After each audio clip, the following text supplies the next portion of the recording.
ஆச்சி பாதாம் ட்ரிங்க். ஆச்சி பாதாம் ட்ரிங்க் ஒன்னு வாங்கினா ஒன்னு ஃப்ரீ. வன்னியர்களுக்கு தர முடியாது என்று வேணால் சொல்லுங்கள், அது உங்களுடைய உரிமை.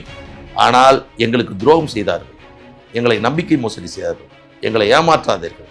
நாங்கள் நெருப்பிலிருந்து பிறந்தவர்கள். எங்கள் அன்புமணி ராமதாஸ் அவர்கள் போய் முதலமைச்சரை பார்க்கிறார்.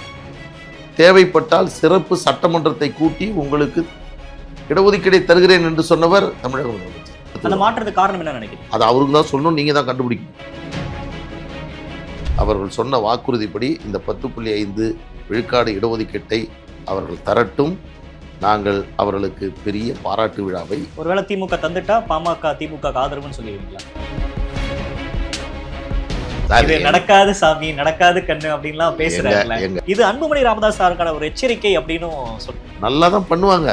ஆனாலும் நீ அது அவங்களுடைய நல்லா வரணும், நல்லா வரணும். இது ஒரு அன்பு சுட்டலா பார்க்கணுமா? தந்தை மகனுக்கான ஒரு அன்பு சுட்டல்னு. இன்னும் அடுக்கு மூலையில பேசுறவங்களை பார்த்தா பின்னாடி போறீங்க, சினிமா வசனம் பேசினா பின்னாடி போறீங்கன்றாங்க. விஜய் வருகையை பாமக கொஞ்சம் பதற்றப்படுத்துதா? மக்களுக்கு சேவை செய்ய சென்றேன், மக்கள் என்னை ஏற்றுக்கொள்ளவில்லை. மக்களுக்கு சேவை செய்வது போல் நடிக்க சொன்னார்கள், எனக்கு விருது கொடுத்தார்கள். இன்னொன்று வெளிப்படையா சில மாதங்களாகவே பேசுறாங்க, திமுக கூட்டணிக்கு முயற்சிக்குதா பாப்பாங்க? எதுக்கு தேவையை அப்படியே நடு ரோட்டில் அப்படியே விட்டுட்டு போன மாதிரி, நடாத்துல விட்டு போனதான் சொல்லுவாங்கல்ல, அப்படி எங்களை கழுத்தறுத்து விட்டு சென்றவர்கள் திமுக. பாட்டாளி மக்கள் கட்சி இடம்பெறக்கூடிய கூட்டணி தான் ஆட்சி அமைக்கும். அந்த ஆட்சியில் பாட்டாளி மக்கள் கட்சி இடம்பெறும். ஆட்சியில் பங்கு அப்படின்றது இங்க தமிழ்நாட்டில் பாசிபிளே இல்லைன்னு சொல்றாங்க. 26 நீங்க அதை பார்ப்பீங்க.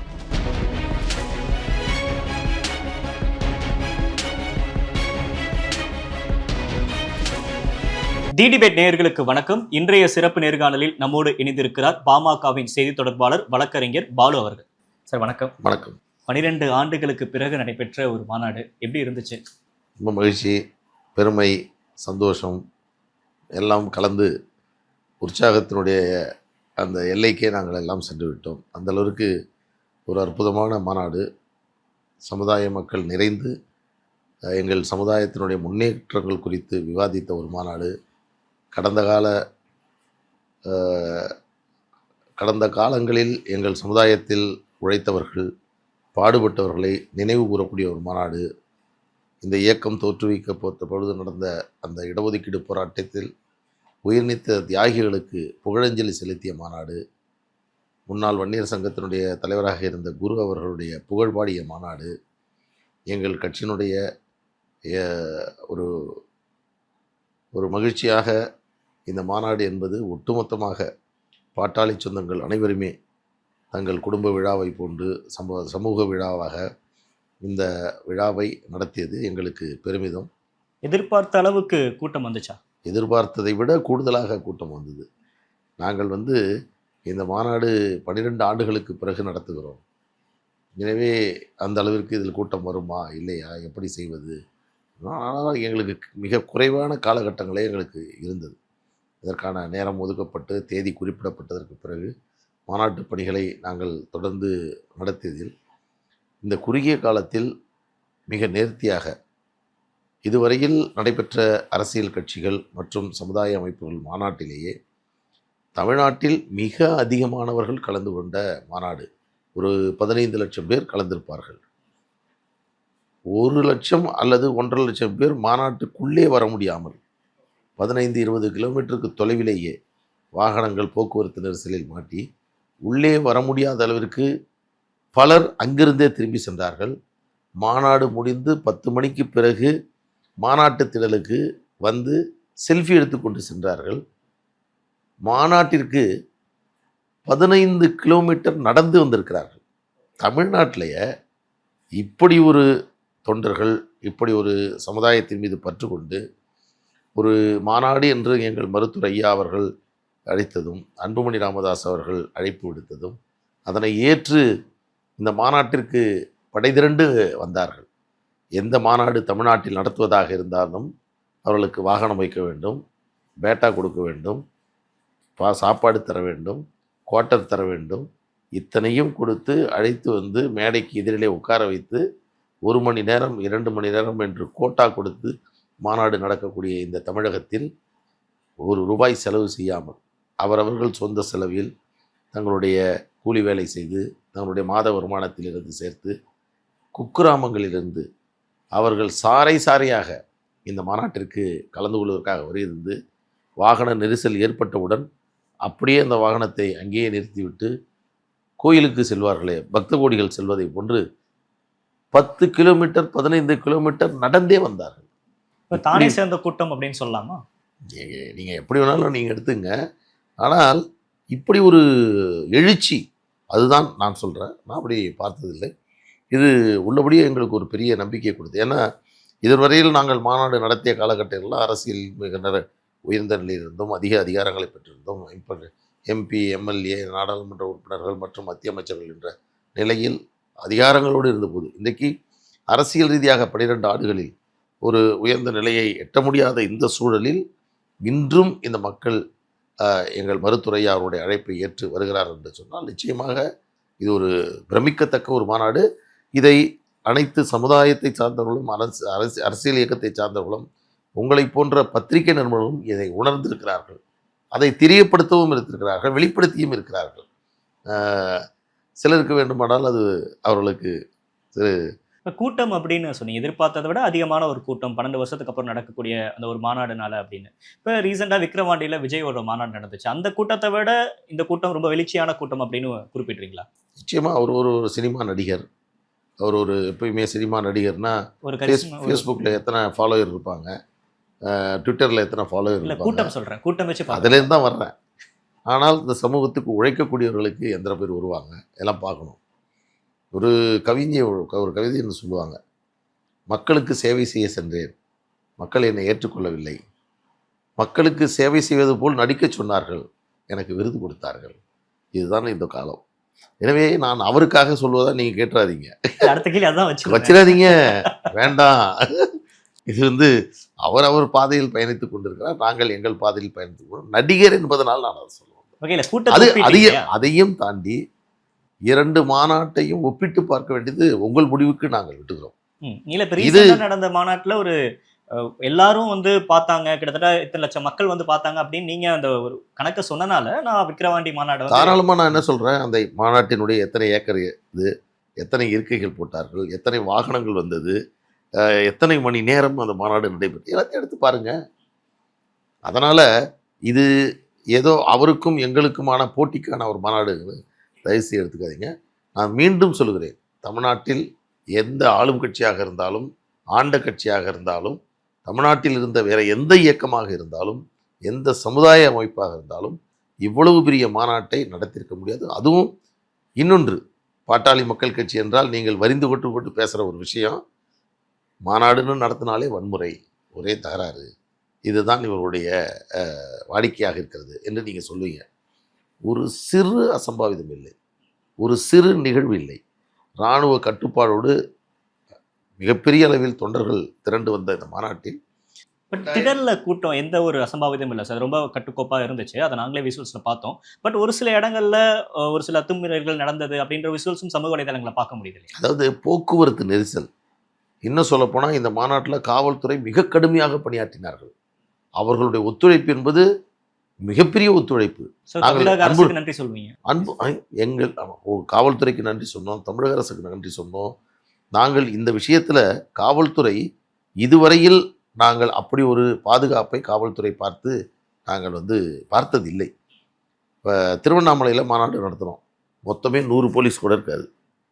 கும்பகோணத்தில் மாநாடு நடத்தினோம், ஒன்றும் பெரிய காவல்துறை.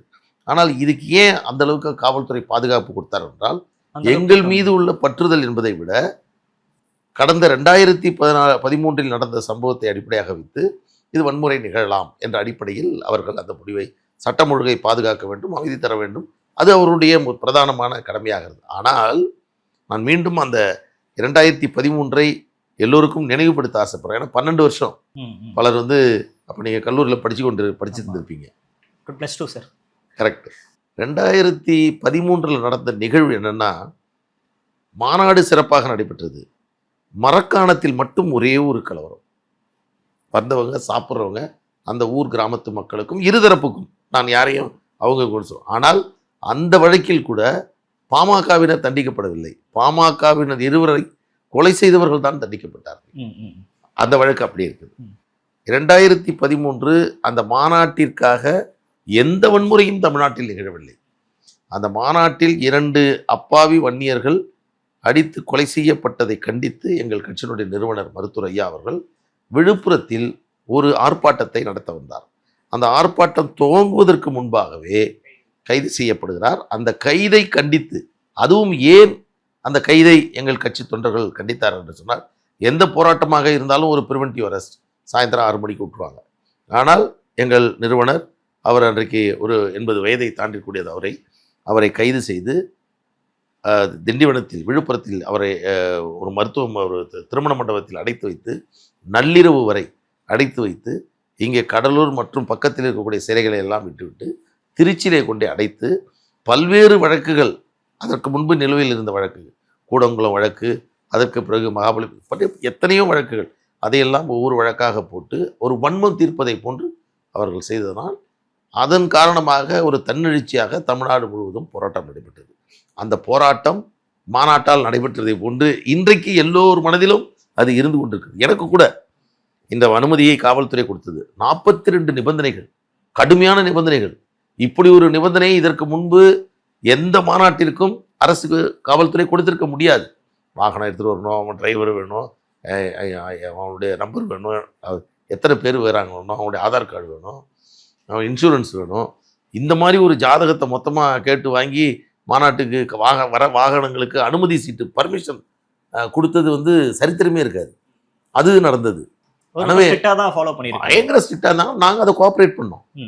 அதுதான் நான் சொல்கிறேன். இதில் நான் ஒளிவு முறைகள்லாம் பேசலை. காவல்துறை மிக கடுமையான நிபந்தனைகளுடன் தான் எங்களுக்கு இந்த அனுமதியை வழங்கினார்கள்.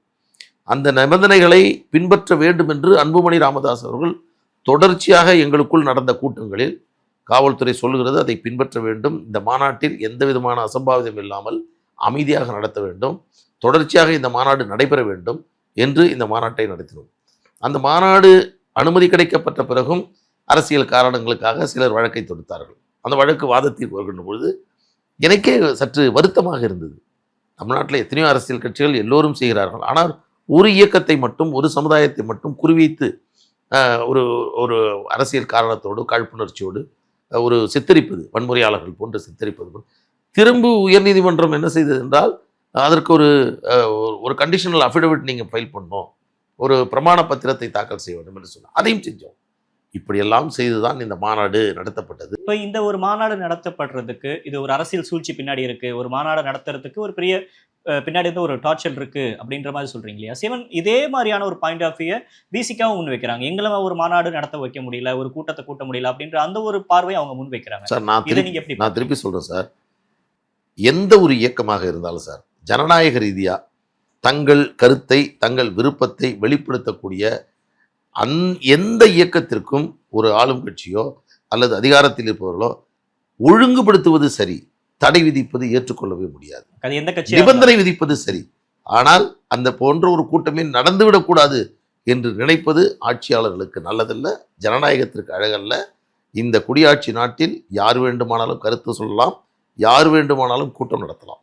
எனவே அப்படி தடை செய்வது என்பது தவறு. அன்புமணி ராமதாஸ் அவர்கள் பேசுறப்ப மத்திய அரசு ஒரு அனௌன்ஸ்மெண்ட்டை கொடுத்துட்டாங்க, மக்கள் தொகையோட சேர்ந்து ஜாதிவாரி கணக்கெடுப்பும் நடத்தப்படும் அப்படின்னு சொல்லிட்டு அதுக்கான அறிவிப்பு கொடுத்ததுக்கு அப்புறமும் கூட திமுக அரசை விமர்சிப்பது அப்படின்றது எந்த வகையில சரியா இருக்கும்? அன்புமணி ராமதாஸ் அவர்கள் பேசுறப்ப அந்த 42 நிமிட உரையில கடுமையான குற்றச்சாட்டுகளை திமுக அரசு மீது முன்வைக்கிறாரு. சமூக நீதி பேசுறீங்க, ஆனா இந்த மக்களை ஏமாத்திட்டீங்க. ஆரம்பத்துல முதலமைச்சர் மு.க. ஸ்டாலின் ஒரு மாதிரி இருந்தாரு, அதுக்கப்புறம் மனம் மாறிட்டாரு, இந்த மனமாற்றத்துக்கு காரணம் என்ன அப்படின்னு சொல்லிட்டு கடுமையான குற்றச்சாட்டுகளை முன்வைக்கிறீங்களே.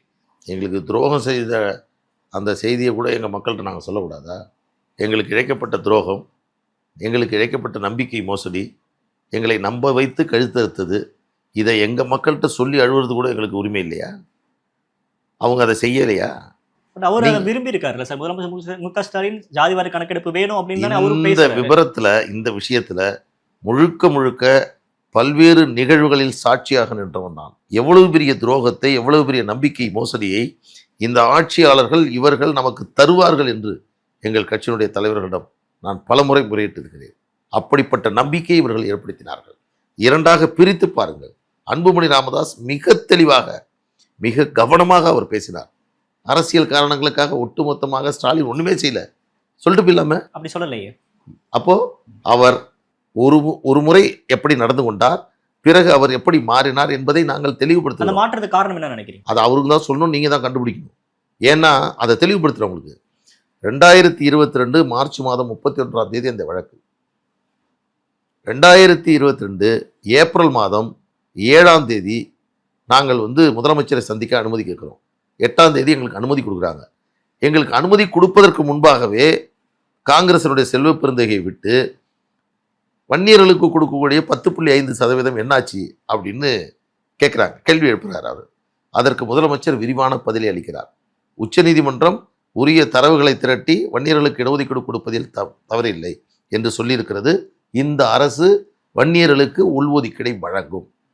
7ஆம் தேதி குறிப்பில் இருக்கு, நீங்க பார்த்துங்க. அதற்கு பிறகு ஏப்ரல் மாதம் முடிகிறது. அதற்கு பிறகு நவம்பர் மாதத்தில் பிற்படுத்தப்பட்ட ஆணையம், அதற்கு முன்பு இருந்தவர் நீதியரசர் தனியாச்சலம் அவர்கள். நீதியரசர் தனியாச்சலம் அவருடைய ஒரு பரிந்துரையின் தான் 10.5 கொடுக்கப்பட்டது. கொடுத்த விதத்தில் சில முரண்பாடு என்று சொன்ன அதன் அடிப்படையில் மீண்டும் வன்னியர்களுக்கு உள்ளுதவி கொடுக்க அதே தனியாச்சலம் அவர்கள் பரிந்துரை செய்தால் அது நீதிமன்றத்தால் கேள்வி எழுப்பப்படலாம் என்று சொல்லி, அதன் காரணமாக அவருக்கு பதவி காலம் இருந்தும் அவரிடம் சென்று முறையிட்டு அவர் அந்த பதவியை நம் மக்களுக்கு ஏதோ ஒரு நன்மை நடக்கிறது என்று சொன்னால் அதற்கு நான் குறுக்கணிக்க விரும்பல என்று அவர் தன்னுடைய பதவியை ராஜினாமா செய்தார். அதற்கு பிறகு நீதியரசர் பாரதிதாசன் அவர்கள் நியமனம் செய்யப்பட்டார். நியமனம் செய்யப்பட்டது பிறகு 2023 ஜனவரி மாதம் 12ஆம் தேதி ஒரு அரசாணை வெளியிடப்படுகிறது. துரோகம் என்பதை வெளிப்படுத்துவதற்காக இதெல்லாம் உங்களுக்கு திரும்பி நினைவுபடுத்துகிறேன், கடந்து போக முடியாது. ஜனவரி மாதம் 12ஆம் தேதி ஒரு அரசாணை வெளியிடப்படுகிறது. அந்த டேர்ம்ஸ் ஆஃப் ரெஃபரன்ஸ் என்று சொல்வார்கள், அடிஷனல் டேர்ம்ஸ் ஆஃப் ரெஃபரன்ஸ் பிற்படுத்தப்பட்ட ஆணையத்திற்கு வெளியிடப்படுகிறது. அதில் உச்சநீதிமன்றம் சுட்டிக்காட்டிய அந்த தீர்ப்புகளை மேற்கோள் காட்டி வன்னியர்களுக்கு உள்ஒதுக்கீடு வழங்க வகை செய்வதற்காக உரிய தரவுகளை திரட்டி 3 மாதத்தில், மீண்டும் அதை பதிவு செய்கிறேன், 3 மாதத்தில் அறிக்கையை அரசிற்கு தமிழ்நாடு பிற்படுத்தப்பட்ட ஆணையம் வழங்க வேண்டும் என்று அரசாணை வெளியிடப்பட்டது. அதன் பொருள் என்ன, அந்த அரசாணையினுடைய நோக்கம் என்ன, அதை இவர்கள் செயல்படுத்தினார்களா? ஆனால் 3 மாதம் என்ற முதல் டேர்ம்ஸ் ஆஃப் ரெஃபரன்ஸ், 3 மாசங்கிறது ஒரிஜினல் டைம். எக்ஸ்டெண்ட் பண்ணால் எவ்வளோ பண்ணலாம்? இன்னொரு 3 மாதம் கூடுதலாக 3-4 மாதம் பண்ணலாம். 3 மாதம் பண்ணலாம். நீங்கள் சொல்ல 6 மாதம் செய்தார்கள். நாங்கள் முறையிட்டோம். ஒரிஜினல் டேர்ம்ஸ் ஆஃப் ரெஃபரன்ஸை 3 மாதம், எக்ஸ்டென்ஷனுங்கிறது 1 மாதம் 2 மாதம் கொடுக்கலாம். நீங்கள் சொல்கிற மாதிரி 3 மாதம் கொடுக்கலாம். 6 மாதம் கொடுக்குறீங்களே அப்படின்னப்ப, அப்போது முதலமைச்சருடைய தனிச் செயலராக இருந்த முதன்மைச் செயலாளர் உதயச்சந்திரன், அதற்கு பிறகு ஐஏஎஸ் அதிகாரி சண்முகம், ஐஏஎஸ் அதிகாரி உமாநாத், இவர்களோடு பல கூட்டங்கள் நாங்கள் நடத்தியிருக்கிறோம். அதனால தான் சொல்கிறேன், அந்த காலகட்டங்களில் அந்த டேர்ம்ஸ் ஆஃப் ரெஃபரன்ஸ் வரும் பொழுது எப்படியெல்லாம் அது வர வேண்டும், அதில் என்ன வார்த்தைகள் எடுக்க வேண்டும், இதையெல்லாம் பார்த்து பார்த்து செய்தவர்கள். யார் அந்த பிற்படுத்தப்பட்ட ஆணையத்தினுடைய தலைவராக வர வேண்டும், அவர்களை முன்னாள் நீதிபதிகளை தேடி தேடி பார்த்து நியமனம் செய்யப்பட்டது. நீதியரசர் தனியாச்சலம் அவர்கள் ராஜினாமா செய்தால் மட்டும்தான் இதை பண்ண முடியும் என்பதற்காக அதற்கு மேற்கொள்ளப்பட்டது. அதற்கு பிறகு பல்வேறு தரவுகளை திரட்டப்பட்டது. அந்த 6 மாத காலம் நீடிக்கின்ற பொழுது நாங்கள் போய் கேட்டோம், என்ன இப்படி பண்ணிட்டீங்களே, உங்களுக்கு ஏன் கவலைப்படுறீங்க, 6 மாதம் தானே போட்டிருக்கோம், 1 மாதத்தில் கிடைச்சா கூட உங்களுக்கு நாங்கள் பண்ணி கொடுத்துட்றோம். எங்கள் அன்புமணி ராமதாஸ் அவர்கள் போய் முதலமைச்சரை பார்க்குறார். தேவைப்பட்டால் சிறப்பு சட்டமன்றத்தை கூட்டி உங்களுக்கு இடஒதுக்கீடை தருகிறேன் என்று சொன்னவர் தமிழக முதலமைச்சர். 3 மாதம் ஆச்சு, 6 மாதம் ஆச்சு. அடுத்த எக்ஸ்டென்ஷன் எவ்வளோ நாள் தெரியுமா? 1 வருடம். அடுத்த எக்ஸ்டென்ஷன் 1 வருடம். இது துரோகம் இல்லையா? இது நம்பிக்கை மோசடி இல்லையா? இந்த மாற்றத்திற்கு காரணம் என்ன? இந்த மாற்றம் யாரால் ஏற்பட்டது? எதற்காக இந்த மாற்றத்தை செய்தார்கள்? அதை நீங்கள் யோசிச்சு பாருங்க. இது வன்னியர்களுக்கு கொடுக்கணும். அப்போ மாநில அரசுக்கு உரிமை இல்லை, சாதிவாரி கணக்கெடுப்பை மத்திய அரசு செய்தால்தான் செய்ய முடியும் என்று சொன்னால், தரவுகளை திரட்டி 3 மாதத்தில் பிற்படுத்தப்பட்ட ஆணையத்திடம் கொடுங்கள் என்று சொல்லுங்க. எந்த நியாயம்? அதிகாரமே இல்லை என்று தெரிந்தும் அதை கொடுத்தீர்களா? அல்லது அப்பொழுது கொடுக்கின்ற பொழுது அதிகாரம் இருக்கிறது என்பது தெரிந்துவிட்டு இவர்களுக்கு தரக்கூடாது என்பதற்காக மத்திய அரசு தான் எடுக்க வேண்டும் என்று நாடகம் ஆடுகிறீர்களா? பதில் சொல்லுங்க. நீங்க சொல்லுங்க. இது துரோகம் இல்லை, இது தங்களுடைய சமூக நீதியினுடைய நிலைப்பாட்டில் இருக்கக்கூடிய தடுமாற்றம் இல்லையா? இதெல்லாம் தான் எங்களுக்கு வலி. இவைகள் தான் திமுக எங்களை நம்ப வைத்து ஏமாற்றியது, துரோகம் செய்தது. இதற்கு காரணம் திமுக எங்களுக்கு கொடுக்க மறுத்திருக்கிறது என்பதை நாங்கள் தெளிவுபடுத்தியிருக்கோம். இப்போ நீங்க ஒரு சீனியர் அட்வொகேட் சார், உங்ககிட்ட இதை கேட்கறது சரியா இருக்கும்னு நினைக்கிறேன். இப்போ பீகார்ல ஜாதிவாரி கணக்கு எடுத்தாங்க, பட் பாட்னால அது நீதிமன்றம் ஒத்துக்கல. அது எந்த ஒரு இதை தான் சொல்றாங்க, ஸ்டேட் கவர்மெண்ட் எடுத்தாலும் கூட அது சேராது. பிரதேவ், எவ்வளவு ஒட்டுமொத்த சமூக நீதி மண்டலையும் ஒரு தப்பான செய்தி பரப்பப்பட்டிருக்கு. ஒரு சீனியர் ஜேர்னலிஸ்ட் என்கிட்ட பேட்டி எடுக்க வந்துருக்கீங்க, நான் ஒரு மூத்த வழக்கறிஞர்னு சொல்றீங்க, சமூக நீதிக்காக போராடிக்கிட்டு இருக்கிறேன். 27 விழுக்காடு மத்திய அரசில் வர்றதுலேருந்து அங்கே 69 விழுக்காட்டிலிருந்து இங்கே இருக்கக்கூடிய இப்போ இந்த 10.5 பல்வேறு வழக்குகளை உயர்நீதிமன்றத்தில் உச்சநீதிமன்றத்தில் நடத்திட்டு இருக்க என்னோட நீங்கள் உட்காந்து பீகார் மாநிலத்தினுடைய சாதிவாரி கணக்கெடுப்பை பாட்னா உயர்நீதிமன்றம் ரத்து செஞ்சதுன்னு முழு பூசணிக்காய சோத்தில் மறைக்கிறீங்களே, நியாயமா இது? உங்களை சொல்லி தப்பு இல்லை, உங்களை இப்படிலாம் மாற்றினார்ல தமிழக முதலமைச்சர். சட்டமன்றத்தில் ஒரு அபாண்டமான பொய்யை சொல்லி, உண்மைக்கு புறம்பான செய்தியை சொல்லி, ஒரு சட்டமன்ற பிரபுக்கு எதிராக உண்மை இல்லாத ஒரு விஷயத்தை சட்டமன்றத்தில் சொல்லி, இந்த மாதிரி ஒரு முதலமைச்சரை நான் வாழ்நாளில் பார்த்ததே கிடையாது.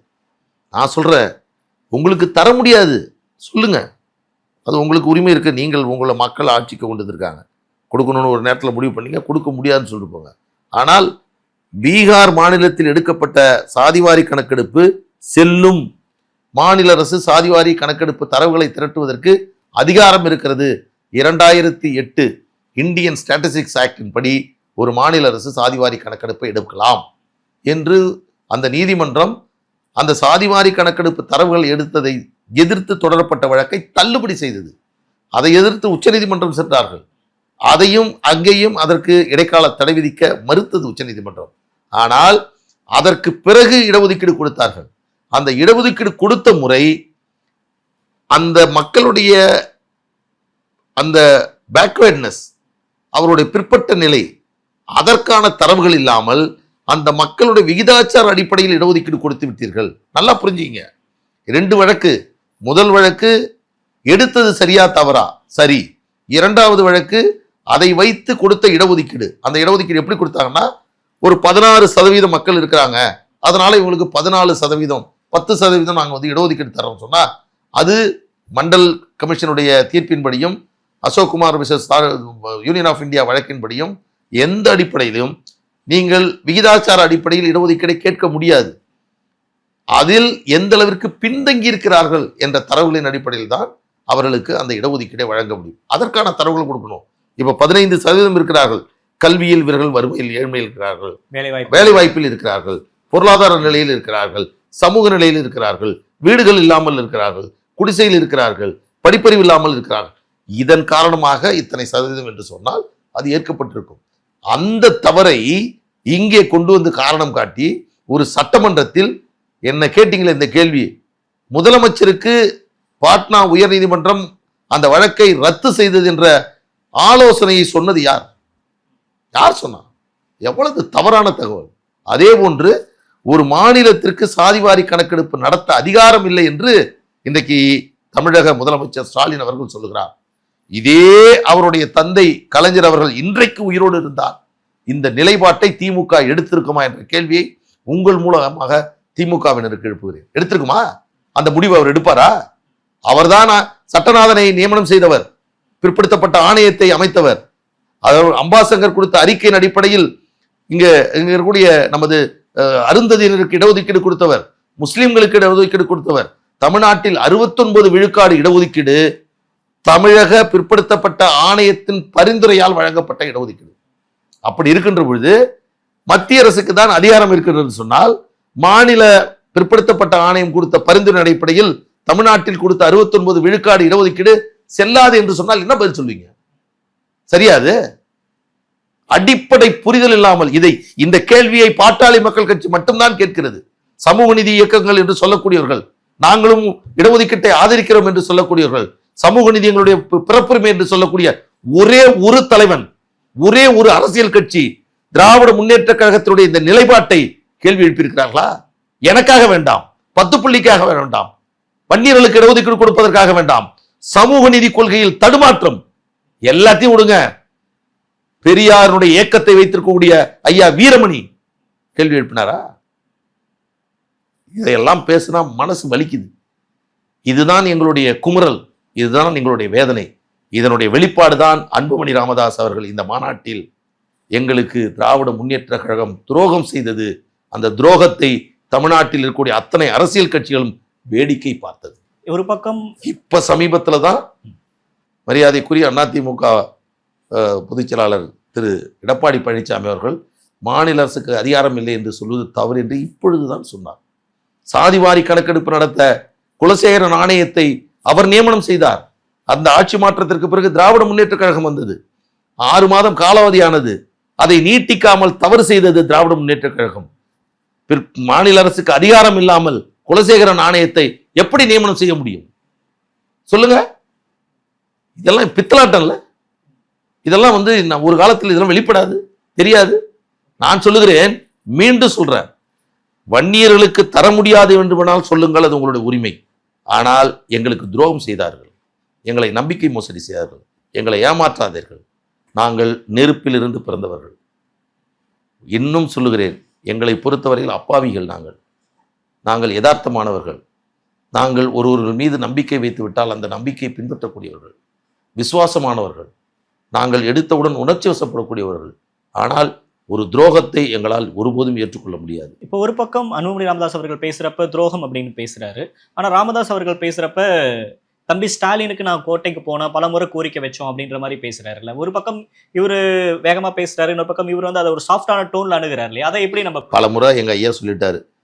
இன்னொரு மிகப்பெரிய ஒரு வார்த்தையை ஸ்டாலின் அவர்கள் பயன்படுத்தினார். மீண்டும் அதை நான் திருப்பி அதை நினைவுபடுத்த முடியல. ஏன்னா அந்த அளவுக்கு அவர் நடந்து கொண்டிருக்கிறார்.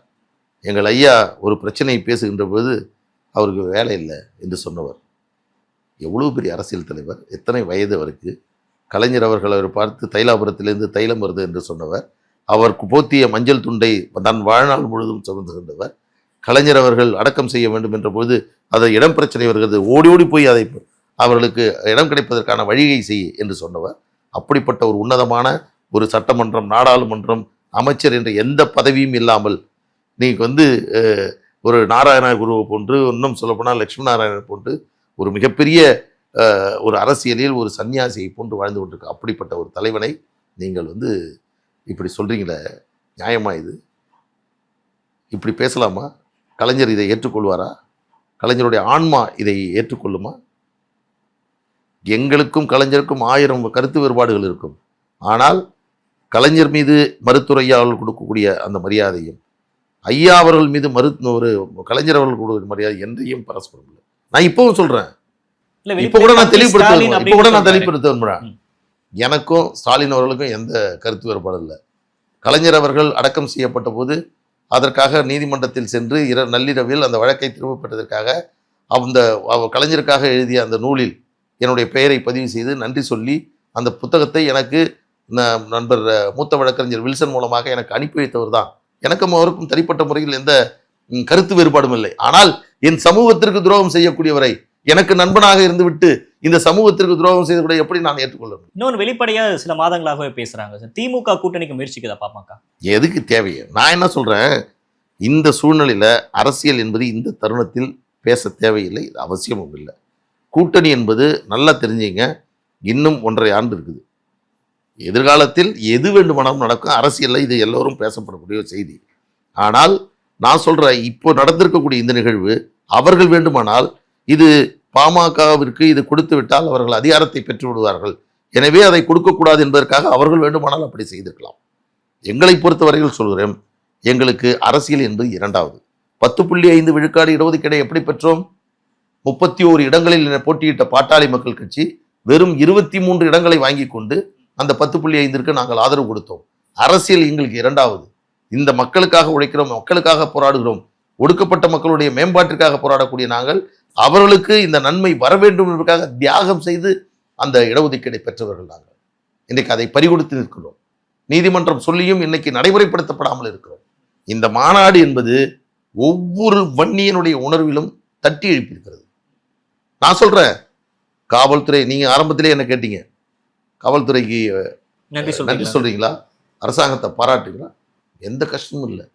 இந்த வழக்குக்காக 42 நிபந்தனைகளோடு கொடுத்தாலும் அதற்கு பிறகு பாதுகாப்புகள் கொடுத்து, இன்னொன்று ஒரு உயர் அதிகாரி பேர் கூட நான் சொல்ல விரும்பல, வாகனங்கள் வருவதற்கு பாதுகாப்பு கொடுத்து நாம் பார்த்துருக்கோம். வந்த வாகனங்கள் பாதுகாப்பாக வீடுக்கு போயிருக்கா, எல்லா வாகனங்களும் எடுத்த இடத்திற்கு திரும்பியதா என்று அதையும் அவர்கள் கணக்கு பார்த்ததாக சொன்னார்கள். உள்ளபடியே பாராட்டுகிறேன். ஆனால் அதை தாண்டி இன்னொரு வருத்தம் அவர்கள் மீது எனக்கு இருக்கிறது. ஓகே, அதுதான் அந்த 10.5 சொன்னீங்க. அதை தாண்டி இன்னொன்று இருக்கிறது. மறைக்கிறீங்களே சார். அதை சொல்வதற்கு நான் வெட்கப்படுகிறேன். அப்படி ஏன் அவர்கள் நடந்து கொண்டார்கள் என்று என்னை நான் கேள்வி கேட்கிறேன். ஓகே, இந்த மாநாடு மலர் ஒன்று தயாரித்தோம். மாநாட்டிற்கு எல்லோரும் வாழ்த்து செய்தி கொடுத்தார்கள். எல்லா அரசியல் கட்சிகளும் எல்லா சமுதாய தலைவர்களும் வாழ்த்து செய்தியை கொடுத்தார்கள். திராவிட முன்னேற்ற கழகத்துக்கு கொடுத்தோம், அதிமுகவிற்கு கொடுத்தோம், எல்லோருக்கும். நான் எல்லா தலைவர்கள் பெயரையும் சொல்லி நேரத்தை வீணடிக்க வேண்டும். எல்லோருமே கொடுத்தார்கள். அதிமுகவினுடைய கூட்டணியில் இருக்கக்கூடிய வைகோ அவர்கள் கொடுத்தார், வாசன் அவர்கள் வாசன் இதில் இருக்காரு, ஒரு காங்கிரஸ் அவர்கள் கொடுத்தார்கள். அதே போன்று வாசன் அவர்கள் கொடுத்தார், சீமான் அவர்கள் கொடுத்தார். இப்படி பல்வேறு அரசியல் தலைவர்கள், சமுதாய தலைவர்கள், இவர்கள் எல்லாம் எங்களுக்கு அந்த வாழ்த்து செய்தியை கொடுத்தார்கள். ஜெகன்மூர்த்தியார் அவர் கூட புரட்சி பாரதம் இயக்கத்தினர் அவர் கொடுத்திருக்கிறார். ஆனால் திராவிட முன்னேற்ற கழகம் அதற்கான வாழ்த்து செய்தியை கடைசி வரை அவர்கள் தரவில்லை. எங்கள் கட்சியினுடைய நிறுவனர் தலைவர் மரியாதைக்குரிய அன்புமணி ராமதாஸ் அவர்கள், திமுகவிடம் வாழ்த்து செய்தியை கட்டாயம் பெறுங்கள், ஏனென்றால் நாம் அனுமதி வாங்கியிருக்கிறோம், அவருடைய வாழ்த்து இல்லாமல் ஒரு மலர் வருவது பொருத்தமாக இருக்காது. எத்தனை முறை முதலமைச்சருடைய அலுவலகத்திற்கு நாங்கள் பேசியிருப்போம். ஆனால் கடைசி வரை வாழ்த்து செய்தி வழங்காமல் இந்த வாழ்த்து மலர் என்பது வெளிவந்திருக்கிறது. ஒரு சாதாரண ஒரு சமூக அமைப்பு நடத்தினால் கூட வாழ்த்துவது என்பது ஒரு மரபு, ஒரு பண்பு. ஆனால் அதையும் தாண்டி இந்த மாநாட்டிற்கு வாழ்த்து செய்தி தரக்கூடாது என்ற மனோபாவம் உள்ளபடியே சொல்லுகிறேன். அதனால்தான் வன்னியர்களுக்கு துரோகம் செய்வதை வாடிக்கையாக கொண்ட இயக்கம்தான் திராவிட முன்னேற்றம். உங்களுடைய அந்த 5 நிமிடம் ஆக்ரோஷமான உரைக்கு இது ஒரு காரணமா? நிறைய இருக்குது. நான் உள்ளபடியே சொல்கிறேன். ஆரம்பமே என்னன்னு கேட்டீங்கன்னா, இன்னும் நிறைய என்னால் இந்த திமுக அரசின் மீது என்னால் பேச முடியும். ஆனால் நீங்கள் யோசிச்சு பாருங்கள், பல கூட்டங்கள் நாங்கள் அதற்காக அந்த 10 புள்ளிக்காக நாங்கள் அலைந்தவர்கள், தெரிந்தவர்கள். எங்கள் ஐயாவிடமும் அன்புமணி ராமதாஸும் கொடுத்துருவாங்க. முதலமைச்சர் ரொம்ப அருமையாக பண்ணுறாரு, ஏற்பாடு பண்ணிட்டு இருக்காருன்னு சொல்லுவாங்க. அப்படியே நடு ரோட்டில் அப்படியே விட்டுட்டு போன மாதிரி, நடு ஆற்றுல விட்டு போனதான் சொல்லுவாங்கள்ல, அப்படி எங்களை கழுத்தறுத்து விட்டு சென்றவர்கள் திமுக. இப்போ ஒரு பக்கம் திமுக அலைன்ஸ் எலெக்ஷனுக்காக நான் ஏன் அந்த கேள்வியை வைக்கிறேன். ஒரு பக்கம் டிஎம்கே அலைன்ஸ் ஒரு பக்கம் ஸ்ட்ராங்காக இன்டாக்டாக இருக்காங்க. ஏடிஎம்கே ஒரு பக்கம் பாஜகவோட அலைன்ஸ் உருவாகிடுச்சு. விஜய் அவர்களும் இன்னொரு பக்கம் ஆக்டிவாக இருக்காரு. சீமான் அவர்களும் இன்னும் கேண்டிடேட்லாம் அனௌன்ஸ் பண்ணி அவர் ஒரு பக்கம் வேகமாக போயிட்டு இருக்காரு. பாமக இன்னும் சைலண்டாகவே இருக்காங்களே சார், என்ன பண்ண போறீங்க? உரிய நேரத்தில், சரியான நேரத்தில் 2026 தேர்தலுக்கான கூட்டணியை நாங்கள் முடிவு செய்வோம்.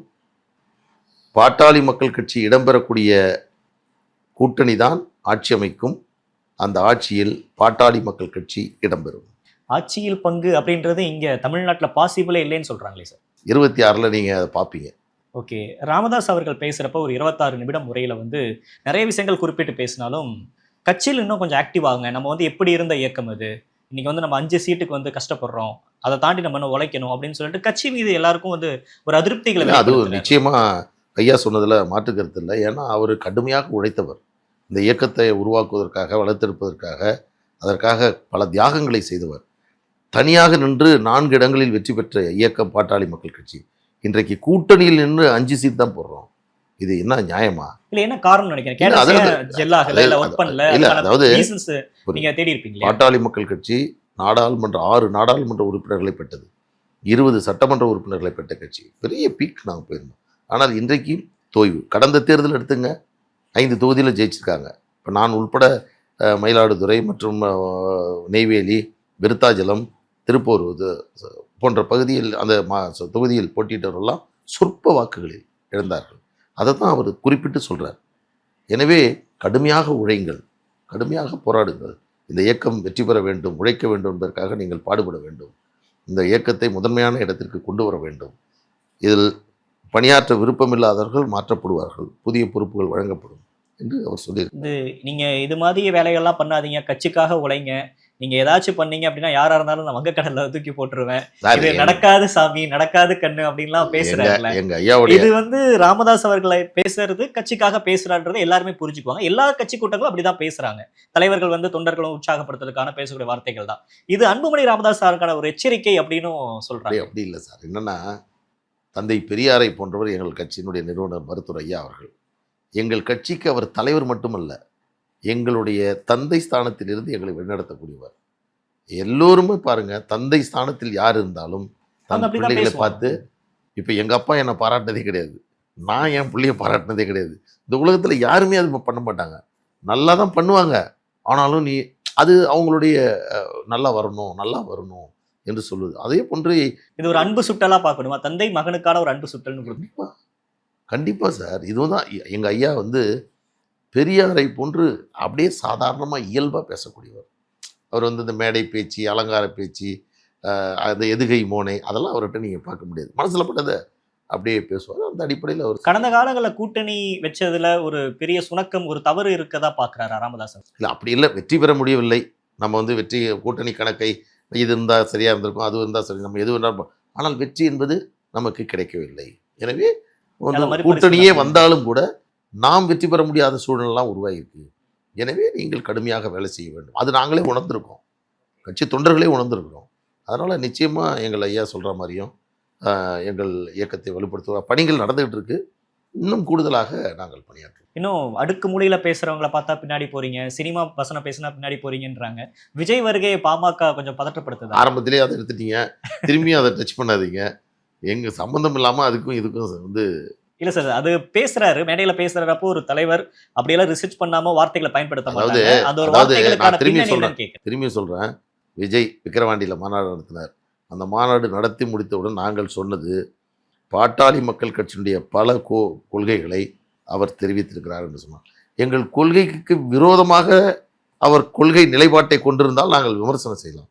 நாங்கள் அதை செய்ய வேண்டிய அவசியமே இல்லை. இல்ல, சினிமா வசனம் பேசினா பின்னாடி போயிடுறீங்க. இது யார் வேண்டுமானாலும் அரசியல் இயக்கத்தை தொடங்கலாம், யார் வேணாலும் கொண்டு வரலாம். எனவே காலம்தான் முடிவு செய்ய வேண்டும், மக்கள் தான் தீர்மானிக்க வேண்டும். அதனால் ஒரு சினிமா நடிகர் அரசியல் இயக்கம் தொடங்கக்கூடாது அப்படின்னு சொல்லணும். ரொம்ப விரைவில் ஒரு அப்டேட் வரும்னு எதிர்பார்க்கலாமா சார் கூட்டணி குறித்து? ஏன் அவ்வளோ அவசரப்படுறீங்க? பொறுங்க, நல்ல முடிவு வரும், நல்ல முடிவை நாங்கள் எடுப்போம். Okay sir. இந்த மாநாடு எங்களுக்கு ஒரு பெரிய மனநிறைவை, மகிழ்ச்சியை தந்த ஒரு மாநாடு. இந்த மாநாட்டின் மூலமாக ஒரு தாக்கத்தை திமுகவிற்கு நாங்கள் ஏற்படுத்தியிருக்கிறோம், அச்சத்தை உருவாக்கியிருக்கிறோம், நடுக்கத்தை ஏற்படுத்தியிருக்கிறோம். இதே அளவில் வன்னியர்களிடம் விக்கிரவாண்டி இதே தேர்தலில் நாங்கள் ஆட்சிக்கு வந்தால் நாங்கள் வன்னியர்களுக்கு இடஒதுக்கீடு தருவோம் என்றார், சட்டமன்றத்தில் சொன்னார், அதற்கான பணிகளை மேற்கொண்டார், ஆனால் செய்யவில்லை.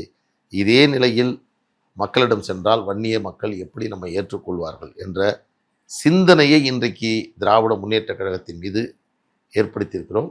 இன்னும் ஒரு வருட காலங்கள் இருக்கிறது, அவர்களுக்கு நிறைய வாய்ப்புகள் இருக்கிறது. அவர்கள் சொன்ன வாக்குறுதிப்படி இந்த 10.5 விழுக்காடு இடஒதுக்கீட்டை அவர்கள் தரட்டும். நாங்கள் அவர்களுக்கு பெரிய பாராட்டு விழாவை, ஒருவேளை திமுக தந்துட்டா பாமக திமுக ஆதரவுன்னு சொல்லிடுவீங்களா? அவர்கள் இந்த முடிவை அவர்கள் அறிவிக்கட்டும். அதற்கு பிறகு அரசியல் நிலைப்பாடு என்ன என்பதை நீங்கள் நினைத்து பார்க்க முடியாத அரசியல் நிலைப்பாட்டை நாங்கள் மேற்கொள்வோம். அது என்னன்னு நான் இப்போ சொல்ல முடியாது, எங்கள் கட்சியினுடைய தலைவர் ஐயா அவர்களும். ஆனால் எதற்காக எதை இழப்பது என்று பார்க்கின்ற பொழுது அரசியலை கூட நாங்கள் துறக்க தயார். எங்களுக்கு சமூக நீதி முதன்மையானது. நிறைய விஷயங்கள் பகிர்ந்துக்கிட்டீங்க சார். உங்கள் கருத்திற்கும் நேரத்திற்கும் நன்றி. தேங்க்யூ. நன்றி, வணக்கம்.